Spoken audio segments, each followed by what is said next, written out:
Hey guys, today we're reviewing 22 Jump Street.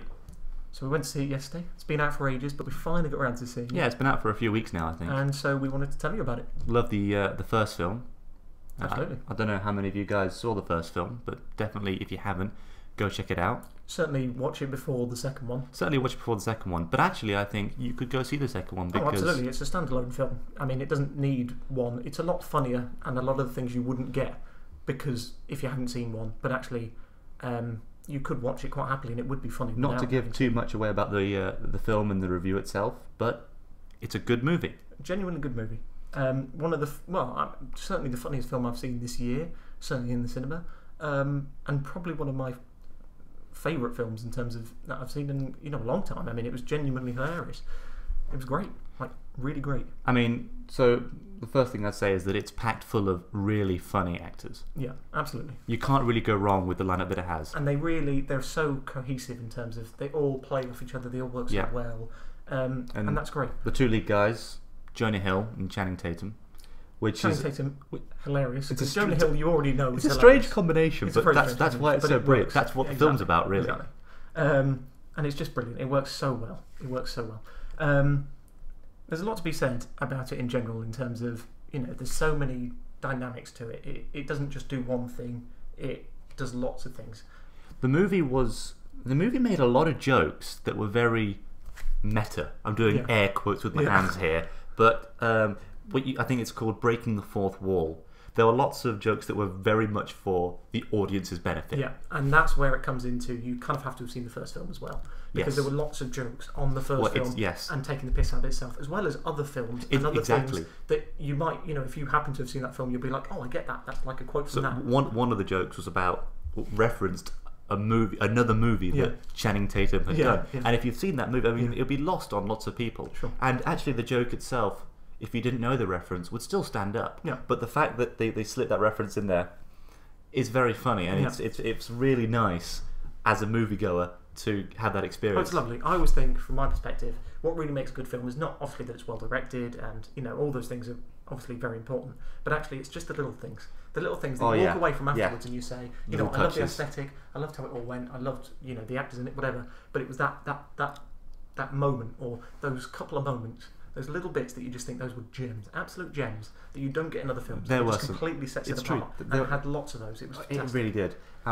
The really big one, the really big sort of addressing the audience gag, which was a long running gag, was addressing the problem that this being 22 Jump Street was basically a carbon copy of 21 Jump Street, and there were references constantly about how they're doing the same thing again. So in the movie, they're on the same mission that they were on last time, but different villains and whatnot. Yeah. And so they kept telling them to do the exact same thing, but it was so obvious that it was like, yes, we're doing the same thing again because it works. Yeah. They just played upon it. It was very clever and it was very well done, and you really appreciated it because obviously if they'd just done it, then you would have sat there and gone, okay, it was all right. But it was the same as the original. Yeah, they didn't do anything different. Whereas actually, because they did that, it was a hilarious thing on itself. Exactly. And it just massively they improved turned what could be a negative. What would have been a negative, really, positive. Because that would have been my huge criticism of the movie, that it was just a repeat of the first one. But actually, because they acknowledge it, it makes it funnier. The other thing that I liked as well is that they did that, and then actually once they did that and really did that joke, they said it a couple of times and made it really obvious. And by that point, nobody could sit there and not understand what they were doing. Exactly. And then actually they then took it in a bit of a different tangent, and they said, actually, what we're now going to do is we're going to make it different from the first one. I mean, obviously it's still the same concept, true. But they made it quite different, and they went down quite a different line. And actually, that was more to be said, because obviously, not to give away any spoilers again, but something happens specifically very similar to the first one, and then actually it turns out that it's not that. And then something else has to go and happen. Sure. Like, so we've done the first bit, we've copied it, and then actually we're going to show that we can do something else as well. Indeed. Quite a nice touch.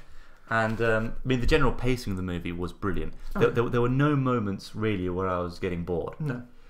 It was like, but it's not like stand-up comedy in terms of it goes from joke to joke. They just slide in really nicely, and they build them up over a while, and then something will happen. They played that off like half an hour ago. There was a brilliant long build-up to one particular gag, the long-running joke where obviously a certain someone finds out that another certain someone slept with his daughter don't want to give anything too much away, of course, but you know, I'm sure that's fine. But which develops for a very, very long time, and it's incredibly funny when it happens. Yeah, and the specific thing is that something else happens earlier, which makes it so much funnier. Exactly. It's meaningless earlier on. It takes about half an hour to 45 minutes of the film to the joke actually to come full circle. But it's a very, like the original bit, you're just like, oh, that's cool. And then actually later on you realise, oh my goodness. You know what I mean? It's very good. And I was in stitches, to be honest. Oh, yeah, absolutely. And it was one of the funniest laugh out loud moments in any comedy that I've seen in a while. Because I love a lot of films with a lot of the same people in. But it did something, it wasn't dark, it was like, it managed to get all the brilliant bits that you would get from a really dark kind of comedy with like James Franco and etc. But at the same time it was really upbeat, and it was just, you know, there was no dull bits, no bits where you sort of think, I don't really get where you're going with this. It was so solid, and so well done. I think that's where the film really excels, in that it doesn't take itself too seriously.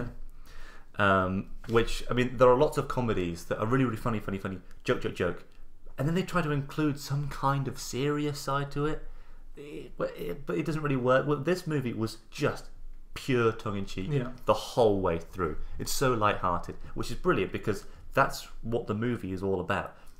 It is a parody. Absolutely. And the brilliant thing about it as well is, if you've seen 21 Jump Street or you haven't, go and watch it, because actually that is much more serious in terms of, you know, the outcome happens in a very serious way, and although obviously there's loads of gags along the way, it is actually about the thing happening, whereas in the second one it's less about, it's more about the thing happening, the relationship between the characters constantly. So I mean, they took it in a different direction, and it just worked really well. So we decided that we're going to give it a score. We're going to do this for all the movies that we review. And what was the score that we decided on? About 8.5. Yeah, a strong 8. Strong 8 to 8.5. Because it was genuinely funny. You've obviously got to put it in the bracket of comedies, and we think it was one of the funniest comedies we've seen. So that's a just score for it as a comedic piece. So go watch the film. Hope you enjoyed our review, and we'll catch you guys later. Come and see us again.